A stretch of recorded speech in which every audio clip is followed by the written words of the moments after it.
pauta aqui a questão dos casos de uso voltado para o mercado da saúde, na maioria deles, né, com suporte de alguma disciplina de inteligência artificial, né? Então vamos falar de casos de uso que é bem interessante.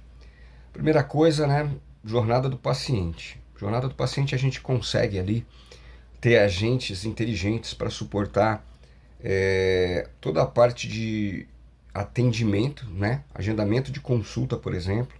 Em vez de usar chatbots tradicionais ou aplicativos tradicionais, a gente pode fazer um processo assistido de forma bem fluida, com o uso de IA generativa. A gente pode ter qualquer dinâmica de resolução de dúvidas. Então, por exemplo, se um paciente ou um beneficiário busca características, né, sobre um determinado produto da operadora, um produto do prestador de saúde, também é possível ter ali um assistente virtual para tirar dúvidas sobre produtos específicos. Terceiro caso de uso de jornada, muito típico, acompanhamento do paciente para ver se houve adesão terapêutica, se recebeu, por exemplo, um imunobiológico, um medicamento de alto custo, né, oncológico ou imunobiológico, se ele está tomando medicamento, né, toda essa parte de adesão terapêutica. Então, essa é a primeira linha aí, jornada do paciente. Depois existe uma linha que vai junto ali a eficiência operacional, que são as assistentes inteligentes internas, por exemplo, num hospital para suportar o cumprimento de POPs, né, que são procedimentos operacionais padrão, né? Esses procedimentos, muitas vezes, eles ficam armazenados em determinados repositórios e na dinâmica do dia a dia de um hospital, é muito difícil, né, o profissional da saúde parar para acessar aquele repositório, buscar aquele documento, muitas vezes complexo, para poder acompanhar, né, ou para poder consultar o passo a passo. O que a gente pode fazer aqui é ter, de novo, um assistente inteligente que de forma fluida, né, direcione o profissional da saúde já para o procedimento e assista a ele, né, no cumprimento do passo a passo daquele procedimento. Por exemplo, como fazer uma internação, como fazer uma alta, como aplicar um colírio, né? A gente tem vários exemplos aí bacana. É uma estrutura que não é cara, né? São estruturas que a gente já tem, já construímos, que garantem privacidade dos dados e garantem bastante eficiência na configuração desses casos de uso. Um outro ponto que a gente coloca aqui, não necessariamente com o uso de IA generativa aí, é o acompanhamento de protocolos críticos, né?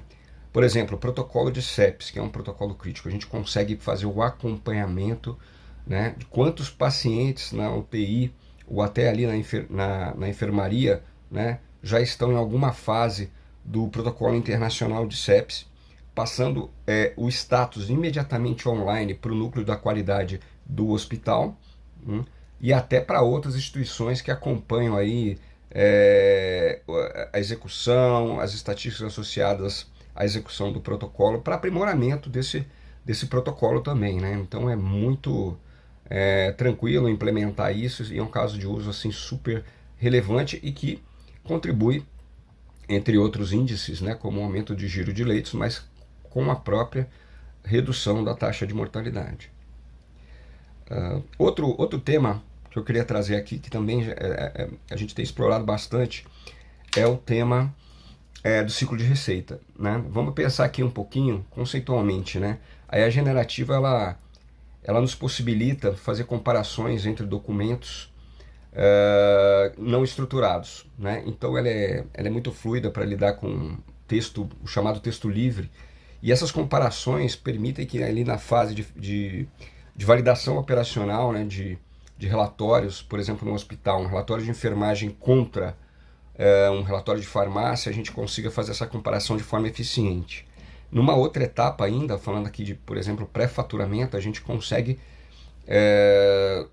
configurar e treinar a IA para que ela esteja conforme as regras de uma determinada operadora de saúde para fazer as verificações necessárias a toda a documentação que vai ser enviada à operadora antes que esse faturamento seja realizado, assim reduzindo o número de glosas, reduzindo aí esse ciclo de caixa, né, garantindo uma maior saúde de caixa à instituição.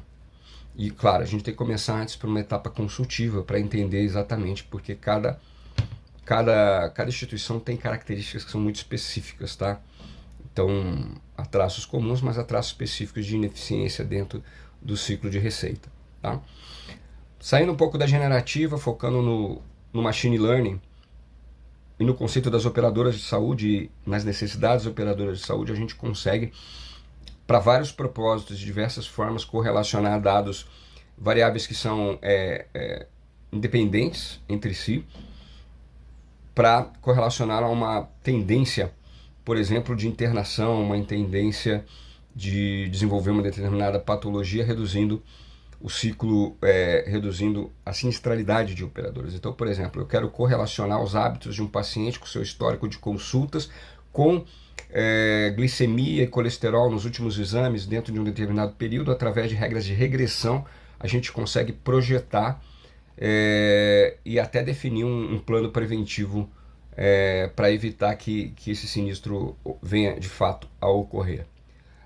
E aí, numa outra disciplina que eu queria também enfatizar aqui, a gente tem visão computacional. Onde que estamos trabalhando visão computacional? E acho que aí é um futuro, né? Até porque esse tipo de solução vai ter um preço bem acessível e vai melhorar muito o ambiente hospitalar.